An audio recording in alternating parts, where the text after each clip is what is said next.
أعمالنا من يهده فلا مضل له ومن يضلل فلا هادي له أشهد أن لا إله إلا الله وحده لا شريك له أشهد أن محمدا عبده ورسوله الذي لا نبي ولا رسول بعده ما بعد أسأل الله سبحانه وتعالى أن يمن علينا بعلم نافع وعمل صالح وأن يفقهنا في الدين وأن يفتح لنا فتوح العارفين وأن يرزقنا الله الإخلاص في الأقوال والأعمال اللهم آمين Rabbi syrah li sadri wa yassir li amri wa hlul 'uqdatam min lisani yafqahu qawli.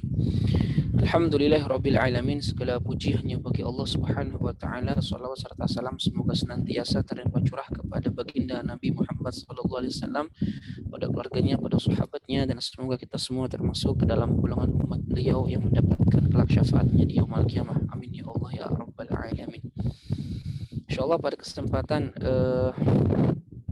sore hari ini kita akan melanjutkan kembali kajian kita, dan kita sudah masuk kepada Alkitab Al-Awwal, kitab yang pertama, yaitu adalah Al-Quranul Karim, yang mana dalam kitab awal ini kita akan membahas tentang Al-Quranul Karim wa mabahithu al-aqwal, Al-Quranul Karim dan pembahasan tentang lafaz-lafaz yang terkandung di dalam Al-Quran, baik itu amr, nahyi, am, khos, mujmal, mubayyan, kemudian mutlak, muqayyad, dan seterusnya yang akan kita bahas satu persatu. Kemarin kita sudah bahas tentang definisi Al-Quran, kemudian qiraah mutawatirah, qiraah masyhurah, qiraah syadzah. Berikutnya kita sampai wa annahu la yajuz, gitu ya. Nah, sebelum ke sana saya sedikit ingin mengkoreksi apa yang pembahasan kemarin. Memang ada khilaf di sini, itu terkait dengan wa annahu yajri majrul ahad, bahwasanya bahwasanya qiraah syadzah yajri itu berlaku majrul ahad sebagaimana berlakunya khobar ahad, ya, dalam berhujjah. Jadi dikatakan oleh Syekhul Islam Zakaria Al-Ansari rahimahullah dalam syarahnya beliau, itu Ghayatul Usul, bahwasanya wal asah annahu ay asyad, pendapat yang sahih bahwasanya qiraah yang syadzah itu yajra majrul akhbaril ahad, berlaku sebagaimana khobar ahad fil ihtijaj, dalam hal digunakan untuk menjadi hujjah. Kenapa? Li'annahu manqulun 'anin nabi, karena qiraah syadzah itu dinukil dari Nabi sallallahu alaihi wasallam. Wala yalzamu min intifa'i khususi qur'aniyatihi intifa'u umumi khabariyatihi, dan tidak mengharuskan dari ternafikannya kekhususan dia sebagai Al-Qur'an menjadikan ternafikan dia daripada khobar, keumuman sebagai suatu hadis. Nah, itu pendapatnya pendapat mazhab terpilih, mazhab Syafi'i sebetulnya. Nah, wa 'alal awwal ihtijaju katsirin min a'immatina 'ala qat'i yaminis sarik bi qiraati aymanihim. Maka berdasarkan pendapat pertama bahwa qiraah syadzah dengan syarat, ya, sanadnya sahih, itu posisinya sama seperti hadis ahad, maka dia bisa digunakan untuk berhujjah. Makanya banyak dari para ulama Syafi'iyah, ya, menjadikan hujjah qiraah syadzah dalam kaitannya memotong tangan kanan bagi pencuri. Kan di dalam Al-Qur'an mah hanya disebutkan wasariqu wasariqatu faqta'u aydiyahuma. Lelaki yang mencuri dan perempuan yang mencuri maka potonglah kedua tangannya, tanpa disebutkan tangan mana yang dipotong, tangan kanan atau tangan kiri. Nah, terdapat dalam qiraah syadzah itu qiraah yang menyebutkan aimanihima. Jadi faqta'u aimanihima, maka potonglah tangan kanan dari keduanya, ya. Dan ini sanad yang sahih, dan banyak dari ulama Syafi'iyah menjadikan qiraah ini sebagai taksis, pengkhusus dari keumuman ayat faqta'u aydiyahuma. Aydiyahuma kan umum. Nah, kedua tangan tanpa ditentukan tangan yang mana. Nah, qiraah ini mengkhususkan, yaitu aimanihima, tangan kanan mereka. Maka diputuskan dalam mazhab Syafi'i, seorang pencuri apabila mencuri maka dipotonglah tangannya, yaitu tangan sebelah kanannya. Tetapi mazhab Syafi'i juga, atau ulama Syafi'iyah juga, tidak mengharuskan, ya, dalam puasa kafarat yamin itu puasa 3 hari itu mesti berturut-turut, ya, karena dalam Al-Quran itu kan hanya disebutkan puasanya 3 hari, tidak disebutkan mutatabi'at, berturut-turut. Artinya kalau puasanya Senin, kudus dilanjut Jumat, dilanjut hari Minggu, boleh, karena nggak disyaratkan berturut-turut. Nah, ada dalam satu qiraat, itu qiraatnya Abdullah bin Mas'ud, itu pembatasan mutatabi'at secara terus menerus, ya. Dan hadis ini sahih. Lima sahaha Daraqutni isnadahu an Aisyah radhiyallahu anha. Nazalat fasiyamu thalathati ayyamin mutatabi'atin. Nah, di sini disebutkan alasannya wali anna syadza innama yuhtajju bihi idza warada li bayani hukmin. Ini pendapat mazhab Syafi'i. Karena qiraah syadzah sesungguhnya hanya dijadikan hujjah apabila datang atau ada dalam bentuk menjelaskan hukum. Ya. Baik itu mentaksis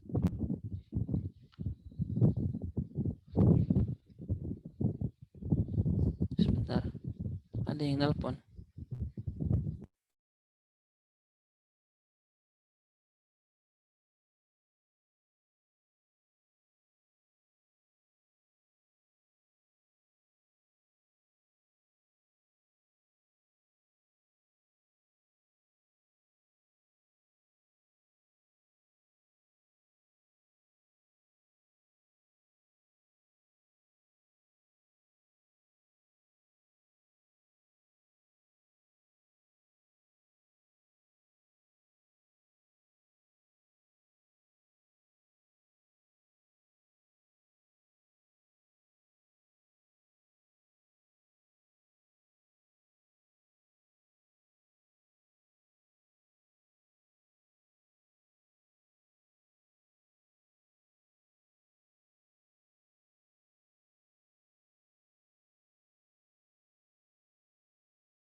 Afwan.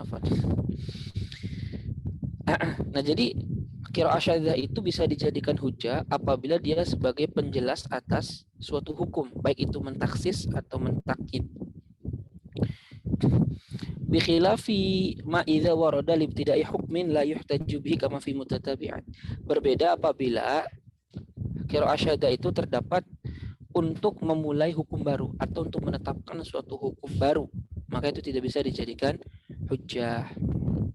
Seperti itu. Itu yang kemarin ya. Kemudian berikutnya Bismillahirrahmanirrahim. Qala al-muallifu rahimahullahu taala wa nafa'ana Allahu bihi wa bi ulumihi fid dharain amin.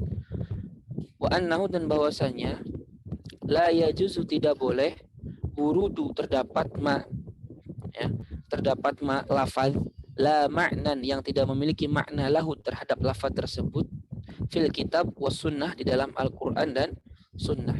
Jadi tidak mungkin ada di dalam Al-Quran Al-Karim dan sunnah Nabi SAW lafad-lafad yang itu tidak ada maknanya di dalam Al-Quran. Mustahil. Kenapa? Ya alasannya, kalau ada lafad dalam Al-Quran atau sunnah yang tidak ada makna, itu seperti hadzayan. Hadzayan itu adalah perkataan orang yang ngigau. Orang yang ngigau atau orang idiot itu kan ngomong tapi nggak ada maknanya. Nah, dan itu tidak mungkin layak disematkan kepada orang yang berakal. Fakaifa billahi wa rasulih, apalagi kepada Allah dan Rasulnya. Mustahil Allah dan Rasulnya mengatakan sesuatu yang tidak ada maknanya.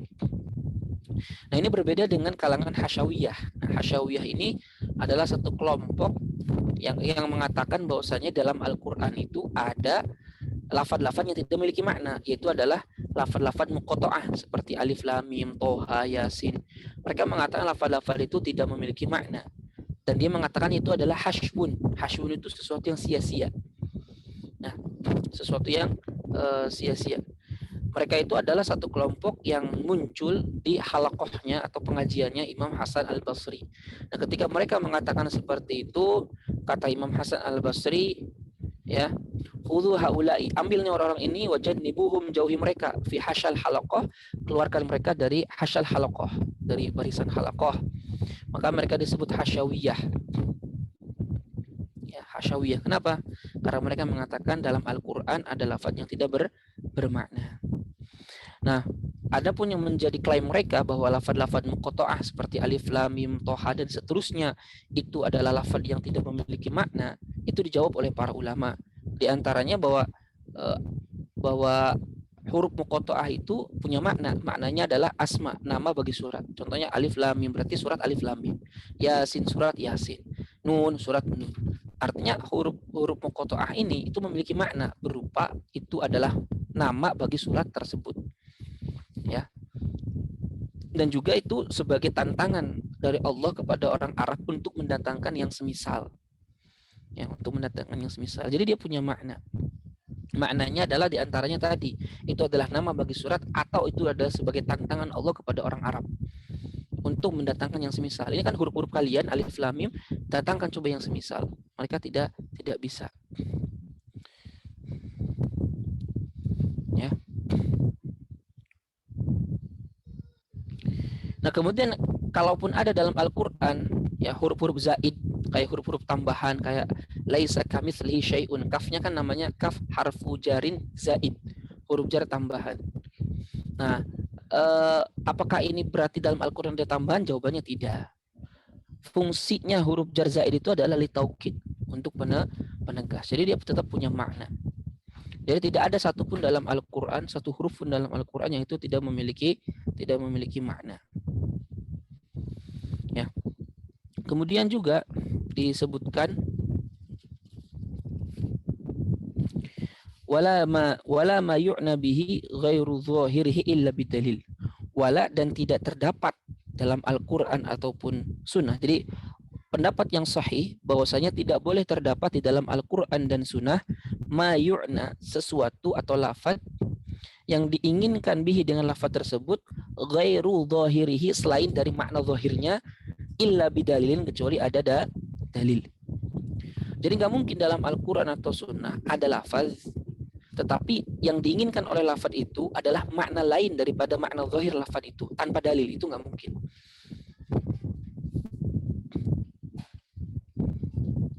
Ya, karena apa? Karena itu seperti lafaz yang muhmal. Muhmal itu ya lafaz yang tidak dipakai. Apa gunanya berarti? Apa gunanya? Jadi ada lafaz tetapi maknanya bukanlah makna yang zahirnya dan tidak ada dalil yang menunjukkannya. Nah, itu nggak ada. Kecuali ada dalil yang menunjukkannya, yaitu yang memalingkan makna lafaz zahir itu kepada makna yang lain. Kalau ada dalilnya, maka yaitu tidak menjadi masalah. Nah, itu itu berbeda dengan kalangan Murji'ah. Yang mana kalau kata Murji'ah, boleh-boleh saja ada lafaz dalam Al-Qur'an ya bermakna selain daripada makna zahirnya, sekalipun tidak ada dalil yang menunjukkan kepada makna tersebut. Yang mana mereka mengatakan bahwa ayat-ayat dan hadis-hadis yang zahir yang menyebutkan bahwa orang-orang tukang maksiat dari kalangan beriman itu akan disiksa, kata mereka itu hanya at-tarhib, ya hanya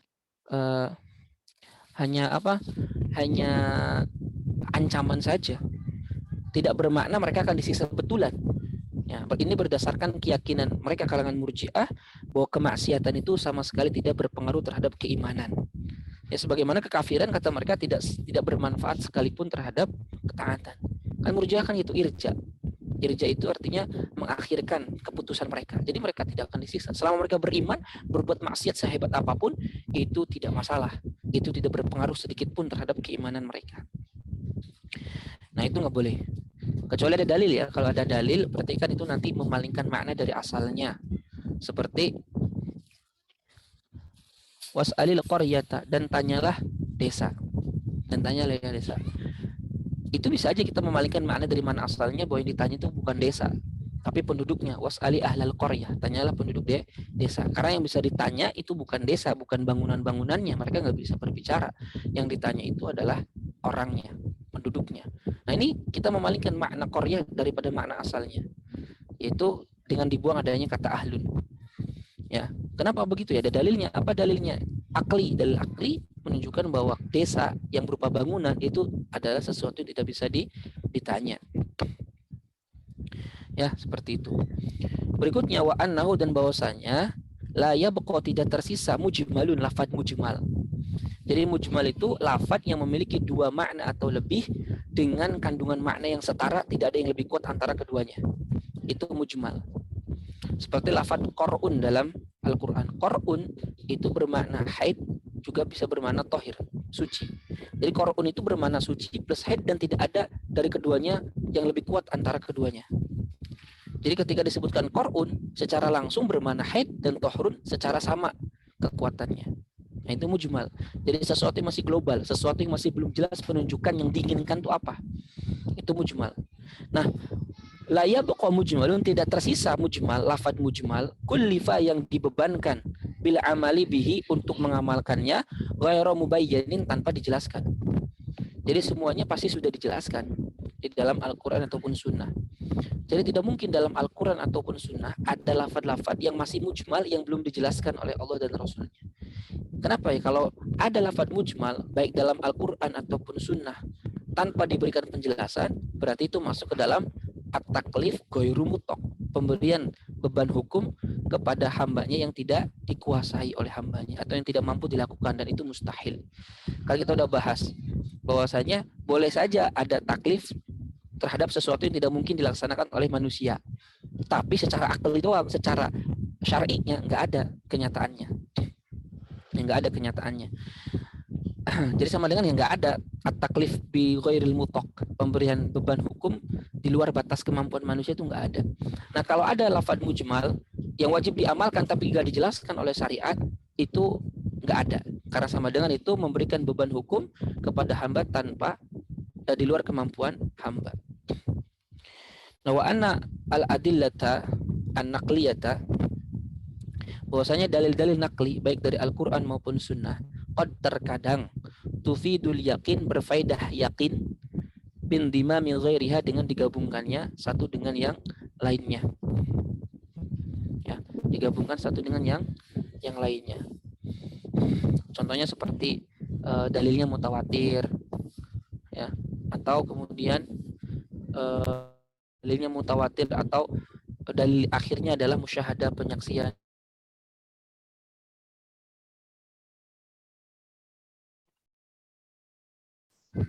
Ya, dalilnya mutawatir atau memang disaksikan. Seperti apa? Seperti dalil wajibnya sholat. Ya.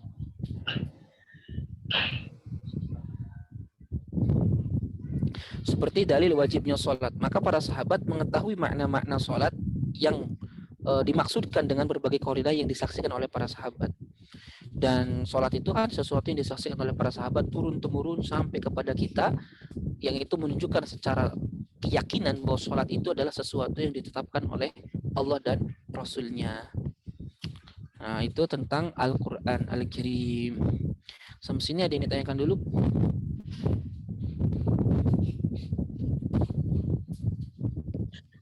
Ustaz, ada Ustaz mau ditanya Ustaz tentang pembahasan kamit lihi itu Ustaz. Jadi majas yang pakai huruf kaf itu, kamit lihi itu. Jadi pada saat belajar warafat dulu itu masih belum ngerti juga maksudnya gimana Ustaz. Jadi dijelaskan dalam keterangannya bahwa ini kan huruf kaf ini adalah zaidah ya, ziyadah gitu ya, ziyadah. Jadi huruf kaf itu memiliki arti misdu yang apabila difungsikan maknanya maka akan terjadi pemahaman yang muhal, tidak diterima akal. Nah, ketika disambung dengan kamitslihi itu, ini makna muhal ini bagaimana Ustaz? Maksudnya Ustaz? Iya, kalau kafnya itu adalah huruf asli, maknanya itu akan kufur justru. Ya, kalau huruf asli kan berarti dia punya makna dan punya ta'alluq. Kalau kaf itu kan maknanya litashbih. Berarti kalau kaf maknanya asli, punya makna sama dengan maknanya begini. Laisa mithlu mithlillahi syai'an. Kan gitu. Tidak ada yang semisal dari misalnya Allah sesuatu. Berarti ada misalnya Allah enggak? Ada. Nah, itulah maknanya kufur. Karena kalau kafnya maknanya huruf asli berarti laisa mithlu mithlillahi syai'an. Tidak ada yang semisal dari misalnya Allah. Berarti Allah punya misal. Gitu.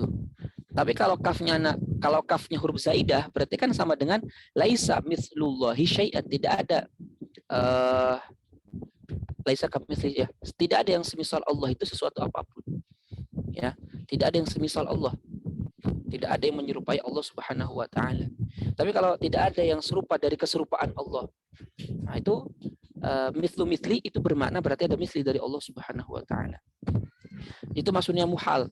Jadi kalau kafnya huruf asli itu muhal karena maknanya menetapkan adanya kemiripan dengan Allah Subhanahu wa taala.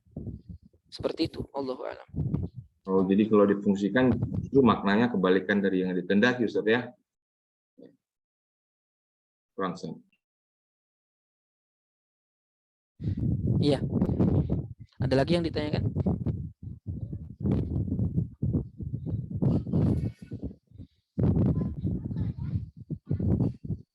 Cukup? Kalau cukup, kita lanjut ke pembahasan al-mantuq wal mafhum. Ya.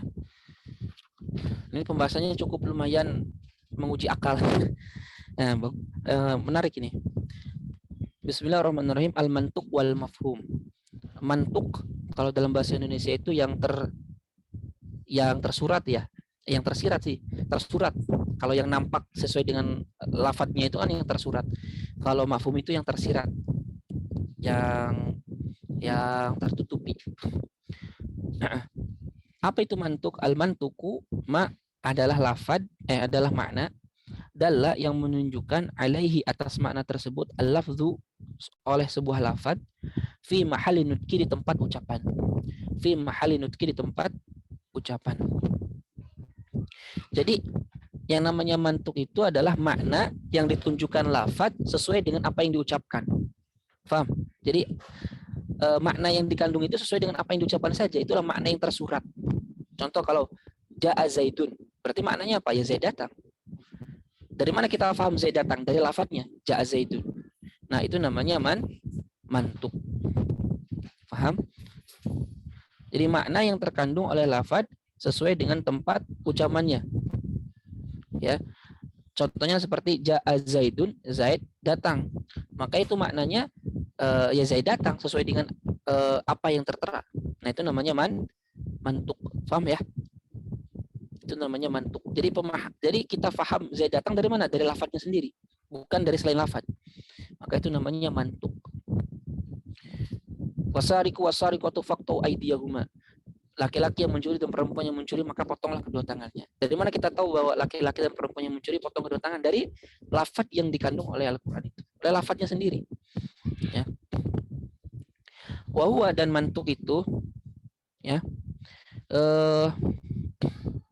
In afada apabila bermakna, apabila berfaedah, ma la yahtamil makna yang tidak mengandung ghairahu selain daripada makna itu. Ka Zaidin seperti lafadz Zaid, fanasun maka itu namanya nas. Jadi kalau ada lafadz maknanya tidak mengandung kecuali makna yang satu, maka itu namanya adalah nas. Contoh Zaid. Kata Zaidun maknanya apa? Tidak ada kecuali makna orang yang bernama Zaid. Maka disebut nasun. Jadi kalau nasun itu ya lafadznya tidak memiliki makna kecuali hanya satu. Itu nasun. Au ma yahtamilu badalahu atau makna yang mengandung penggantinya marjuhan yang tidak kuat. Kal asadi seperti singa fadhahirun maka itu disebut lafadz dhahir. Nah, kalau ada lafadz punya dua makna dan makna pertamanya rojih, makna kuat. Yang disebut makna kuat itu kalau disebutkan langsung terlintas dalam benak itu makna. Dan dia memuat makna marjuh, artinya memuat makna lain yang tidak terlintas dalam benak. Maka itu disebut dhahir. Contoh lafadz asad. Asad, singa, makna rojihnya adalah hewan buas yang bertaring. Itu makna yang langsung terlintas dalam benak. Itu makna rojih daripada asad. Tapi asad juga memiliki kemungkinan makna majaz. Apa itu? Lelaki pemberani. Nah, makna lelaki pemberani itu namanya makna marjuh, makna yang lemah. Kenapa makna lemah? Karena dia makna yang tidak langsung terlintas dalam benak kecuali ada dalil yang menunjukkannya. Maka lafaz yang seperti itu namanya apa? Zahir. Jadi kalau ada makna, kalau ada lafaz maknanya tidak ada kecuali hanya satu, itu namanya nas, tidak memiliki kemungkinan yang lain. Kalau ada lafaz memiliki makna dua atau lebih dan salah satu maknanya kuat, maka namanya rojih. Namanya rojih, maka namanya zahir.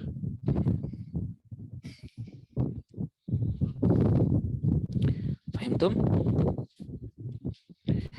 Suma kemudian indalla apabila menunjukkan juz'uhu sebagian lafad ya sebagian lafadznya ala juz'i ma'nahu atas sebagian maknanya fa murakkabun maka murakkab. Wa illa kalau tidak menunjukkan sebagian lafadz kepada sebagian maknanya fa mufradun maka disebut mufrad. Nah, murakkab mufrad di sini bukan istilah nahwu. Murakkab mufrad di sini adalah istilah ulama mantik. Istilah ulama mantik. Jadi kata ulama mantik atau ilmu logika yang namanya murakkab adalah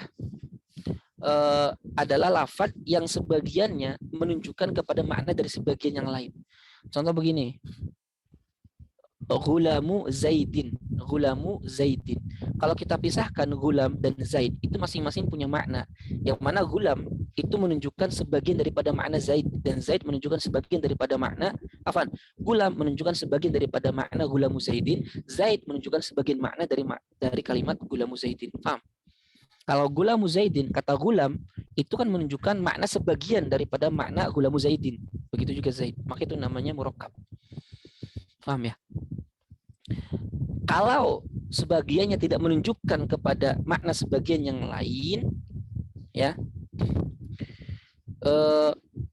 seperti dia sama sekali gak punya bagian, kayak hamzah istifham kan cuma satu, nggak ada bagiannya, maka itu namanya mufrad.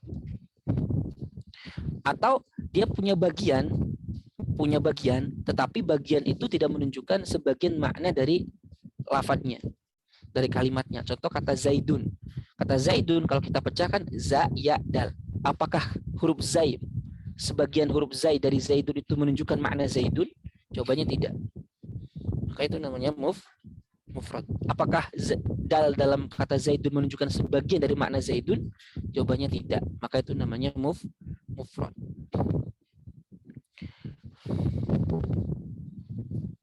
Paham tuh? Paham ini? Jadi sekali lagi kalau murakkab adalah lafadz yang sebagiannya menunjukkan makna dari sebagian maknanya. Kalau mufrad ya kebalikannya, tidak menunjukkan.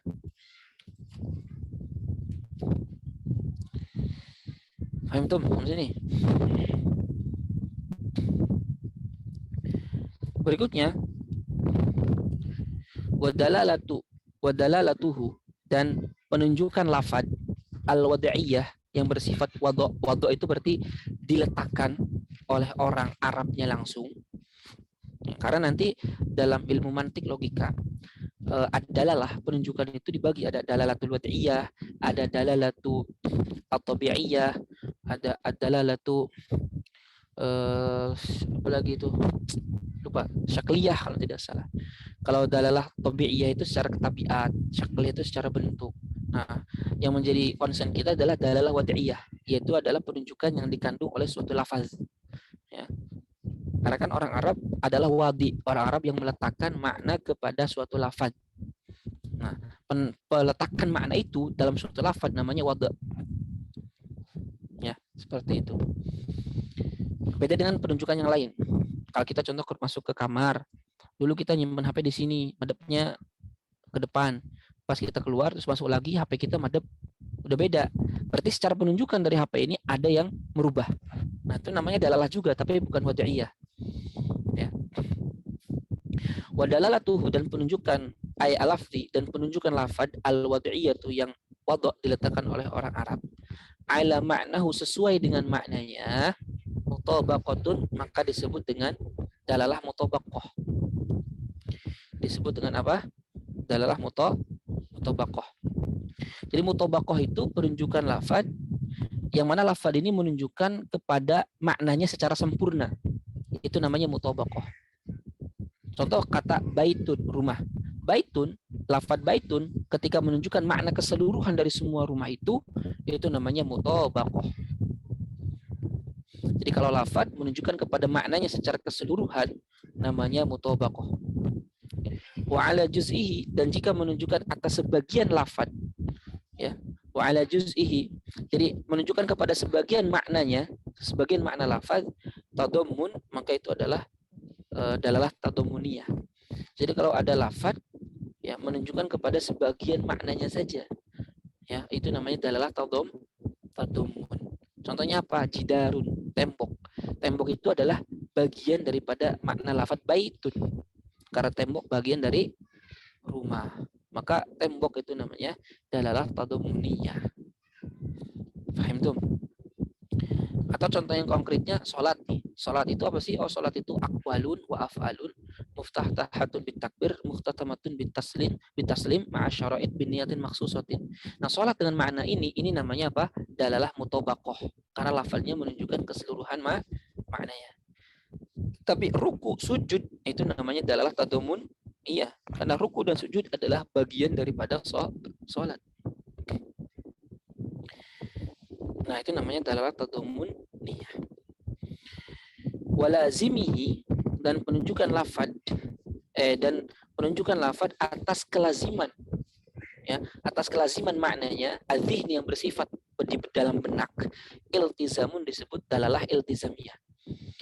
Nah, kalau penunjukan suatu lafad atas sebagian maknanya, atas maknanya itu tidak dihasilkan oleh lafadnya atau oleh sebagiannya, tapi oleh sesuatu di luar dari lafadnya, yang itu adalah kelaziman yang bersifat akli, maka itu namanya dalalah iltizamiyah.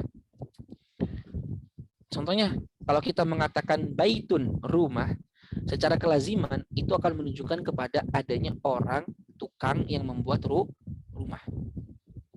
Adanya makna tukang, adanya makna orang yang membuat, itu bisa diambil dari mana? Bukan dari lafaz yang makna keseluruhannya, bukan dari makna sebagiannya, tapi dari mana? Dari kelaziman lafadznya, kelaziman maknanya yang secara akal menunjukkan kalau ada rumah pasti ada yang membuatnya. Yang disebut adalah iltizam. Jadi istilzamihi lil madlul. Secara kelaziman lafaz tersebut akan menunjukkan kepada perkara ini. Ya, seperti itu. Paham nih? Ya. Diulang yang iltizam. Dalalah iltizam. Ya, dalalah iltizam itu apabila penunjukan lafaz yang diletakkan oleh orang Arab itu menunjukkan kepada kelaziman daripada makna tersebut. Contoh baitun, rumah. Baitun maknanya apa? Rumah. Kelaziman daripada makna rumah secara akal itu akan menunjukkan kepada adanya yang membuat rumah, adanya tukang yang membuat rumah. Karena nggak mungkin ada rumah tanpa ada yang membuat. Jadi secara kelaziman rumah, lafaz rumah itu pasti menunjukkan adanya yang membuat. Paham sampai sini? Nah, ya, kayak adanya suara secara kelaziman menunjukkan adanya benda yang mengucapkan atau benda yang mengeluarkan suara tersebut secara kelaziman. Ya. Itu namanya dalalah iltizam. Jadi secara akal ini langsung bisa connect. Oh, ini berarti menunjukkan adanya ini. Begitu. Paham tuh? Nah, wal ulayani dan penunjukan yang dua yaitu mutabaqah dan tadamun, lafdziyatani itu bersifat lafdziyah. Artinya dia penunjukannya sesuai dengan lafaz yang diucapkan. Ya, sesuai dengan lafaz yang diucapkan. Kayak kata ra'sun, contohnya kata ra'sun bermakna kepala secara keseluruhan. Itu kan sesuai dengan lafaz yang diucapkan, maknanya langsung bisa difahami, kepala. Atau ainun, atau jangan ainun, sya'run, rambut yang itu menjadi bagian daripada kepala, itu bisa langsung difahami secara lafaz. Wal akhiratu, dan dalalah yang terakhir yaitu iltizam, akliyatun, itu bersifat akli. Kenapa? Karena penunjukan iltizam itu tidak dihasilkan oleh lafaz yang disebutkan, tapi penunjukan iltizam itu dihasilkan dari kelaziman lafaz itu secara akli, gitu. Kayak tadi baitun, rumah. Kita bisa memahami adanya yang membuat rumah, apakah difahami dari kata baitunnya? Kan enggak. Tapi daripada akal, daripada kelaziman lafaz baitun yang secara akli menunjukkan adanya yang membuat rumah. Maka dalalah yang terakhir itu akliyatun, bersifat akli. Kenapa akli? Karena penunjukannya tidak dihasilkan oleh lafaz, tapi dihasilkan oleh kelaziman yang ada dalam benak kita. Dihasilkan oleh kelaziman dari lafaz tersebut yang secara akal kita akan menunjukkan kepada sesuatu yang lain. Paham tuh? Paham nih? Ustadz tanya, Ustadz. Jadi kalau yang iltizam tuh maknanya bisa macam-macam ya, bisa tergantung yang akal dia memikirkannya itu ya. Gak tergantung akal yang memikirkan, sesuai kelaziman. Kelaziman itu sesuatu yang tidak bisa dipisahkan. Kayak rumah, pasti ada yang membuat. Itu sesuatu yang nggak mungkin bisa dipisahkan. Karena secara kelaziman nggak mungkin ada rumah tapi tidak ada yang membuat. Mustahil. Jadi bukan ngawang ya, bukan ngayal, bukan. Tapi sesuai dengan kelaziman daripada lafaz yang disebutkan. Yang mana kelaziman ini secara akal itu langsung akan menuju ke sana. Karena pasti gitu. Contoh nih, manusia didefinisikan sebagai al-hayawan an-natiq, makhluk hidup yang berpikir. Ya, makhluk hidup yang berpikir. Nah, kalau kita mengatakan al-insan huwa al-hayawan an-natiq, itu namanya mutabaqah. Karena kita menyebutkan lafaz insan sesuai dengan makna sempurnanya, yaitu al-hayawan an-natiq, makhluk hidup yang berpikir. Kalau kita menyebutkan manusia adalah an-natiq yang bisa berpikir, itu namanya tadammun. Karena lafaz an-natiq itu menunjukkan sebagian daripada al-insan. Tapi kalau lafaz insan menunjukkan kepada manusia itu memungkinkan dia untuk bisa berpikir dan menerima ilmu, itu namanya kelaziman. Kenapa? Makna bahwa manusia itu bisa menerima ilmu, makna bahwa manusia itu bisa menangis, itu sesuatu yang tidak ditujukan oleh lafaz, tapi ditujukan oleh kelaziman daripada manusia, bahwa manusia itu bisa menangis, itu bisa menerima ilmu. Ya, paham sampai sini? Nah, ya Ustaz, paham. Insya Allah.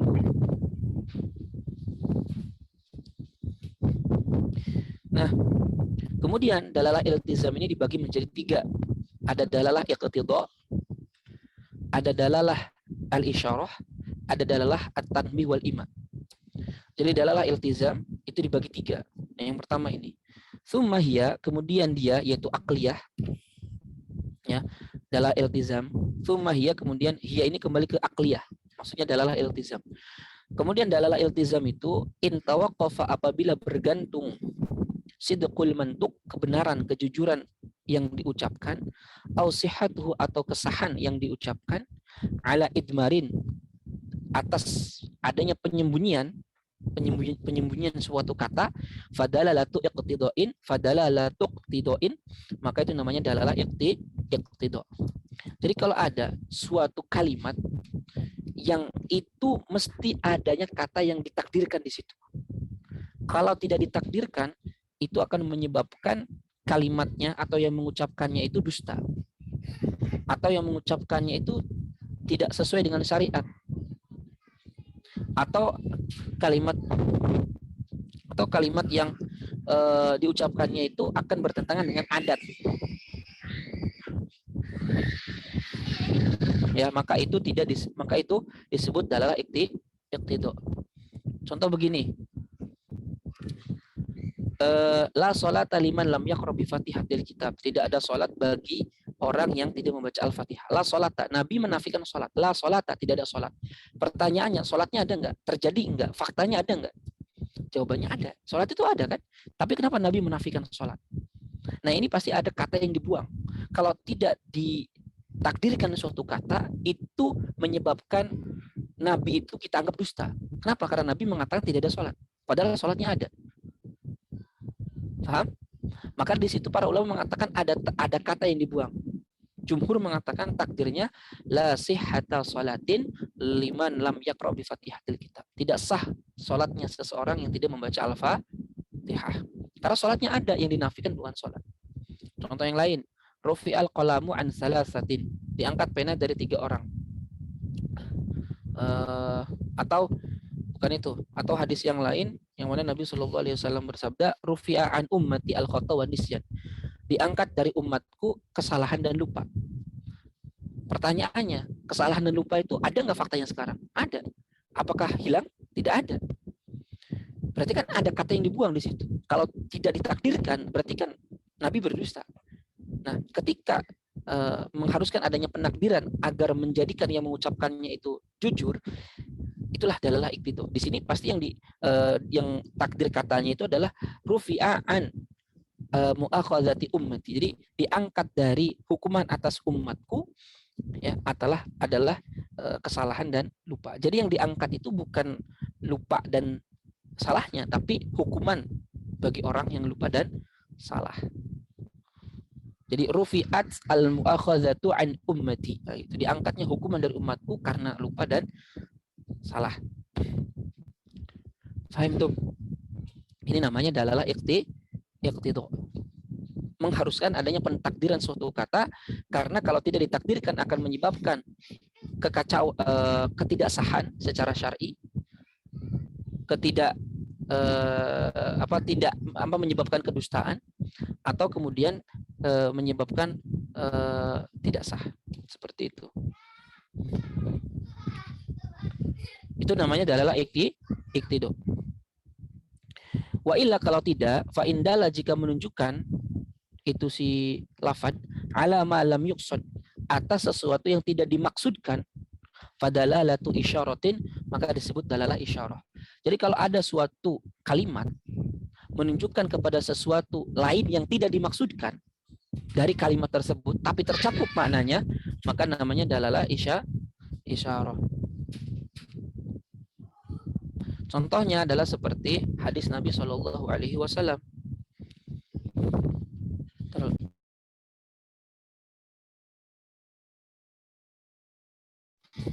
Ya, contohnya adalah seperti hadis Nabi Shallallahu Alaihi Wasallam,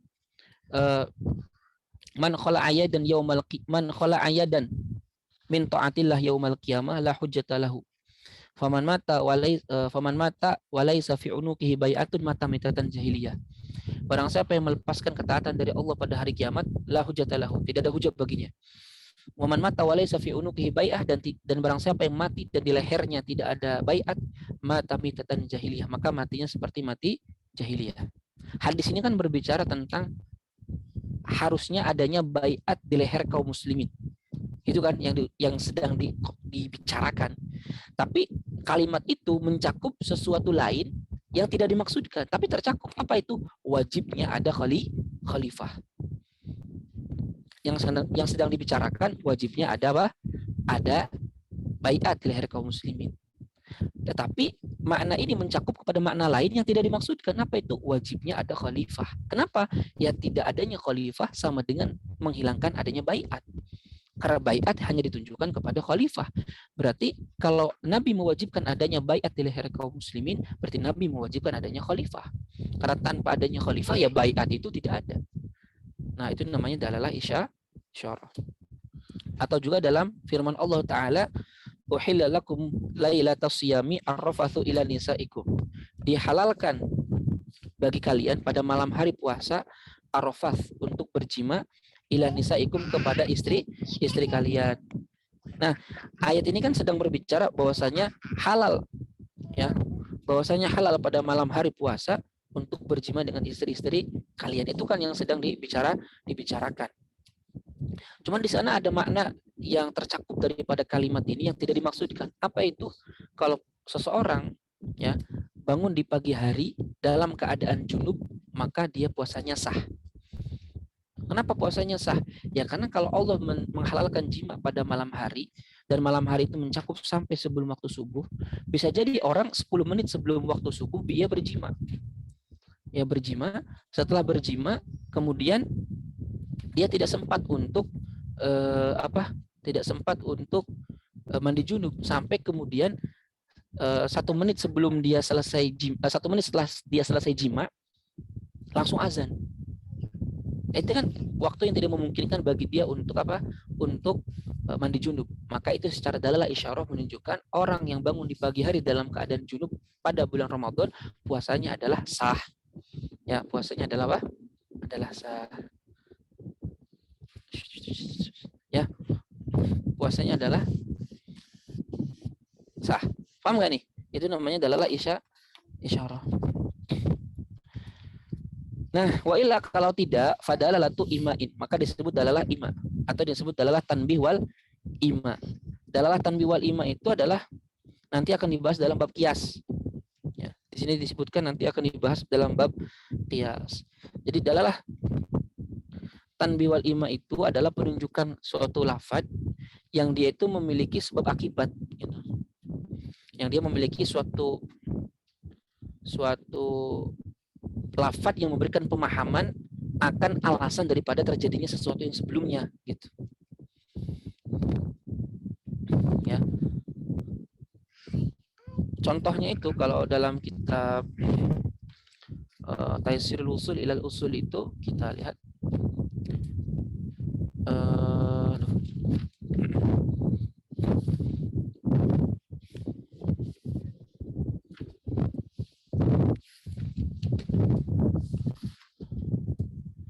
dalam Taisirul Usul ilal Usul. Oke, 162.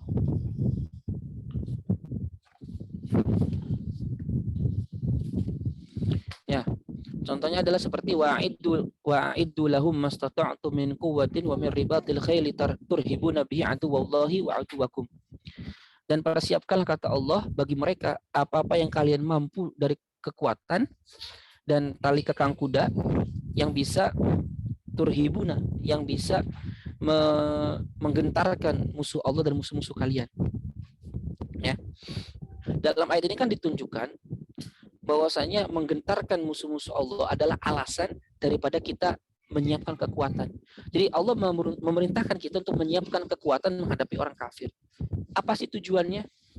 Turhibuna bihi aduwallahu wa aduwakum. Tujuannya adalah agar kalian bisa menggetarkan, memberi rasa takut kepada musuh-musuh Allah. Dan itu di situ ada wasfun mufhimun, ada sifat yang memberikan pemahaman sebab akibat. Jadi kenapa sih Allah memerintahkan kita mempersiapkan kekuatan? Apa alasannya? Nah, alasannya adalah untuk turhibuna, membuat gentar musuh-musuh Allah Subhanahu wa taala.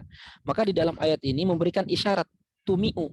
Ima itu artinya kayak memberikan isyarat au ma'ayumi'u imaatun. Jadi tumi'u memberikan isyarat bahwa negara Islam wajib untuk memiliki kekuatan yang paling hebat pada masanya untuk menggetarkan musuh-musuh Allah Subhanahu wa taala. Begitu juga ayat ini menunjukkan haramnya kaum muslimin memberikan pengetahuan atau informasi kepada musuh-musuh Allah terkait dengan unsur-unsur kekuatan yang dimilikinya. Kenapa? Karena itu bisa menyebabkan musuh-musuh Allah itu tidak merasa gentar melawan kaum muslimin. Nah, itu namanya dalalah tanbi wal ima. Ya. Jadi intinya dalalah tanbi wal ima itu adalah lafaz yang memiliki sifat yang memberikan pemahaman adanya sebab dan akibat. Jadi dari lafaz itu kita memahami adanya alasan kenapa Allah itu memberikan sebab sebelumnya, memberikan perintah sebelumnya. Ya, seperti itu.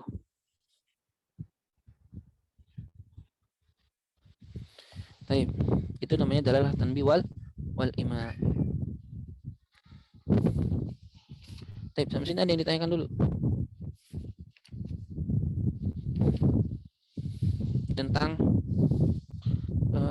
pembagian dalalah iltizam itu.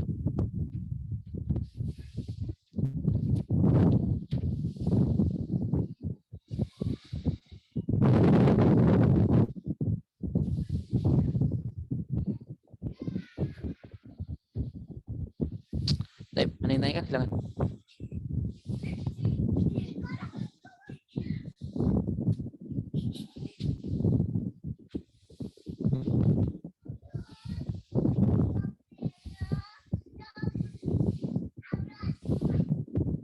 Tidak ada. Kalau tidak ada, wal mafhumu, dan mafhum adalah makna dalla yang ditunjukkan alai atasnya al-lafdu oleh lafaz la fi mahalli nutqi, bukan di tempat ucapan. Jadi kalau mafhum itu ya adalah makna yang dikandung oleh lafaz dan yang difahami bukan dari tempat yang diucapkan. Bukan dari lafaz yang diucapkan, tapi difahaminya dari sesuatu yang didiamkan, dari sesuatu yang tidak diucapkan. Kalau bahasa Indonesia itu yang tersirat ya. Paham nih? Mafhum itu jadi makna yang difahami bukan dari lafaz yang diucapkan, tapi makna yang difahami dari lafaz yang tidak diucapkan. Beda dengan mantuk. Kalau mantuk itu maknanya difahami dari lafaz yang diucapkan. Kalau mafhum, makna yang difahaminya bukan dari yang diucapkan, tapi yang didiamkan. Ya, yang didiamkan. Contoh, Zaid sakit. Mantuknya apa ya? Zaid sakit. Itu kan. Makna yang dikandung oleh lafaz itu apa? Zaid sakit. Tapi secara mafhum menunjukkan bahwa Zaid itu tidak sehat, kan gitu. Paham? Kita bisa tahu dari mana Zaid tidak sehat, ya dari lafaz sakit. Karena kebalikan sakit itu adalah sehat. Berarti kita memahami Zaid itu tidak dalam keadaan baik-baik saja, tidak dalam keadaan sehat. Dan dari mana kita tahu bahwa Zaid itu dalam keadaan tidak sehat?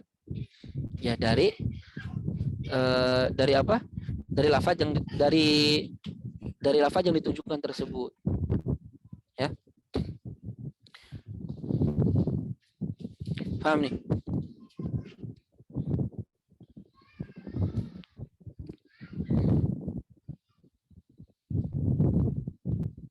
Mafhum, paham ini? Jadi sekali lagi mafhum itu makna yang ditunjukkan oleh lafaz bukan di tempat ucapannya, tapi apa yang didiamkan. Apa yang didiamkan, apa yang tidak diucapkan, itu mafhum. Fa in wafaqal mantuq, jika maknanya itu selaras dengan mantuq atau lafaz yang diucapkan, fa muwafaqatun, maka namanya mafhum muwafaqah. Ya, mafhum muwafaqah itu adalah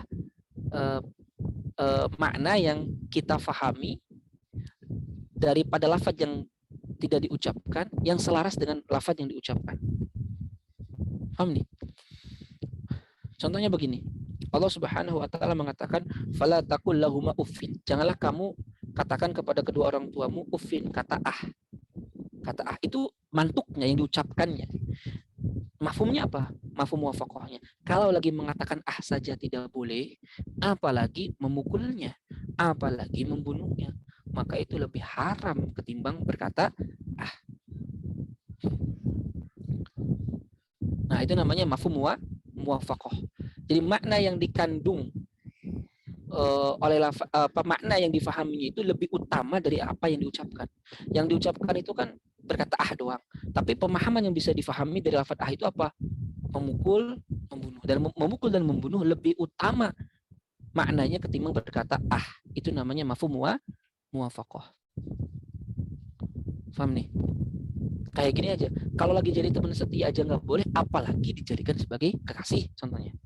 Apalagi dijadikan sebagai bos, apalagi dijadikan sebagai pemimpin, contohnya begitu. Itu mafhum muwafaqah. Jadi pemahamannya itu lebih utama dari apa yang diucapkan.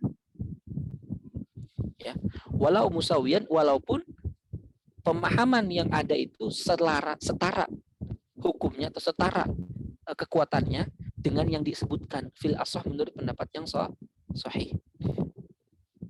Tsumma, kemudian fahwal khitab, disebut fahwal khitab in kana aula, apabila mafhum muwafaqahnya lebih utama dari yang disebutkan kayak tadi fala taqul lahum uffin. Memukul, ya, membunuh itu lebih utama diharamkannya ketimbang berkata ah. Kalau mafhumnya lebih utama daripada yang diucapkan, namanya fahwal khitab. Walahnuhu in kana musawiyan, dan disebut lahnul khitab in kana musawiyan apabila mafhumnya selaras dengan mantuknya. Contoh dalam firman Allah Subhanahu wa taala, innal ladzina ya'kuluna amwalal yatama dzulma, sesungguhnya orang-orang yang memakan harta anak yatim secara zalim, yang mereka makan itu adalah api neraka. Nah, yang selaras dengan makna memakan harta anak yatim itu adalah apa? Membakar harta anak yatim, menghancurkan harta anak yatim, itu selaras dengan memakan harta anak yatim. Maknanya tidak lebih utama, tapi selaras, sama dengan apa yang disebutkan. Sama-sama maknanya itu adalah memakan harta anak yatim. Maka itu disebut lahnul khitab. Yang pertama disebut fahwal khitab, yang kedua disebut dengan lahnul khitab. Paham tuh? Ada yang ditanyakan dulu? Ulang Ustadz yang lahnul sama itu, lahnulnya bahwa hitopnya itu. Kalau fahwal khitab mafhumnya lebih utama dari yang diucapkan. Contohnya tadi fala taqul lahuma uffin. Allah mengatakan jangan kalian berkata ah, itu yang mantuknya. Mafhumnya kalau berkata ah saja tidak boleh, apalagi memukulnya, apalagi membunuhnya. Dan memukul serta membunuh itu lebih utama keharamannya ketimbang berkata ah. Nah, itu namanya fahwal khitab. Kalau lahnal khitab artinya mafhumnya setara dengan mantuknya. Seperti firman Allah yang tadi, innal ladzina ya'kuluna amwalal yatama dzulman.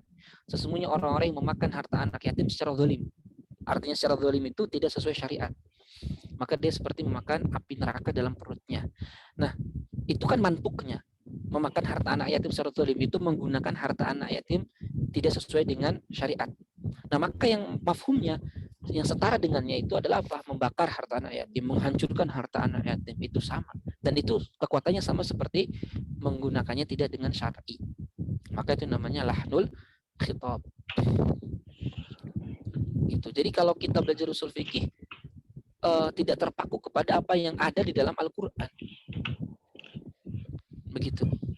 Makanya kalau ada yang mengatakan mana sih dalil-dalil wajibnya khilafah, contohnya dalam Al-Quran kan nggak ada. Nah itu berarti belum belajar usul fikih. Udah jelas lah.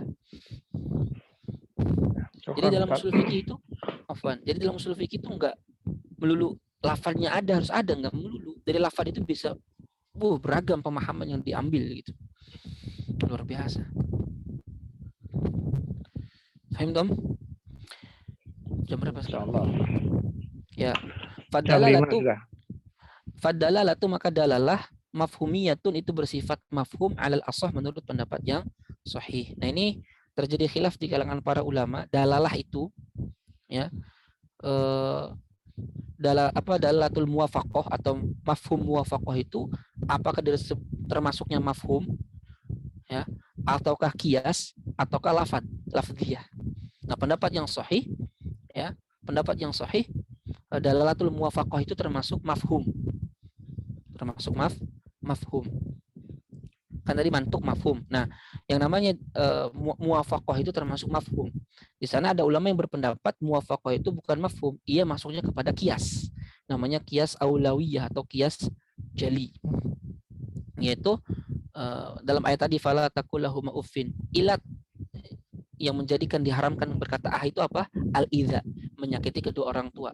Maka membunuh, memukul itu juga tercakup kepada ilat al-idza. Maka makna membunuh, memukul itu juga diharamkan bukan karena mafhum yang dikandung daripada dalil itu, tapi karena dikiaskan oleh kata yang memiliki ilat al-idza, menyakiti. Nah, itu yang berpendapat kalau makna memukul, membunuh itu diharamkan dengan dalil ini itu bukan karena mafhum tapi karena kias. Paham? Ada juga yang berpendapat penunjukan muwafaqah itu lafdziyah, mantuk aja, mantuk bukan mafhum. Kenapa mantuk? Karena perkataan itu namanya adalah dalalatul khas utlikal khas wa urida bi al Jadi dia hanya menyebutkan sebagian daripada apa yang dimaksudkan daripada keharaman, tapi maknanya umum. Jadi memukul, membunuh itu maknanya tercakup oleh kata bukan karena mafhum, tapi karena memang yang dimaksudkan itu adalah menyakiti orang tua. Cuman disebutkan itu sebagai salah satu contoh lah bahasanya. Salah satu contoh dari kebanyakan menyakiti kedua orang tua. Jadi disebutkan khusus, yang dimaksudkan adalah umum. Nah, kalau begitu caranya berarti muwafaqah ini adalah penunjukan mantuk, bukan mafhum. Cuman yang rojih, yang kuat, muwafaqah itu termasuk mafhum. Termasuk mafhum, bukan kias, bukan lafziyah. Allahu a'lam bishawab. Ada yang ditanya nggak?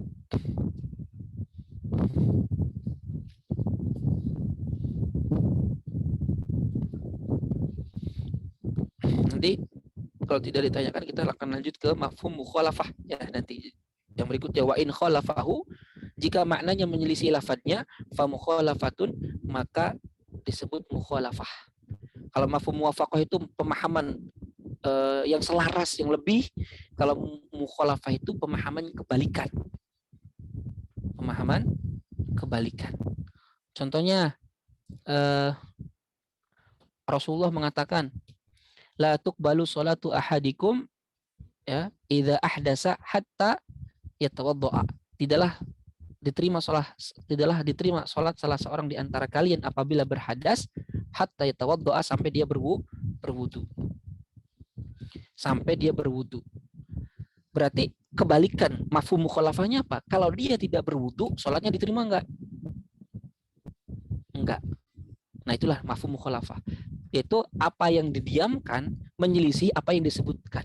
Yang disebutkan sampai dia berwudu. Berarti kalau tidak berwudu itu kan yang didiamkan, yang tidak disebutkan.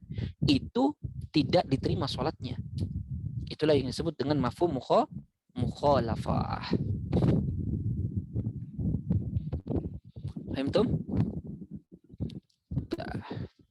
sampai situ dulu ya. Insyaallah hari Selasa depan kita masuk ke dalam mafhum mukhalafah dan syarat-syaratnya. Jadi mafhum mukhalafah pun tidak berlaku mutlak. Nah, kemarin kan sempat ada kasus ramai kan tentang mafhum mukhalafah itu terkait dengan kasus apa ya, saya lupa dulu tuh. Masih baru-baru kemarin. Yang dia menggunakan konsep mafhum mukhalafah tapi kebablasan. Saya juga udah pernah nulis tulisan tentang itu. Kebablasan kenapa? Karena dia tidak mengikuti syarat-syarat yang berlaku. Karena mafhum mukhalafah itu tidak mutlak berlakunya. Ya. Dia harus tidak berlaku karena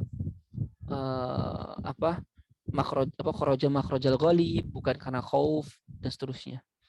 Nanti coba saya cari, saya share ke grup. Wallahu a'lam bishawab. Naqtatim darasana bi qiraatil hamdalah alhamdulillahi rabbil alamin wa du'a kafaratil majlis subhanaka allahumma wa bihamdika asyhadu an la ilaha illa anta astaghfiruka wa atubu ilaik. Wal afu minkum. Assalamualaikum warahmatullahi wabarakatuh. Waalaikumsalam warahmatullahi wabarakatuh. Jazakallahu khairan Ustaz.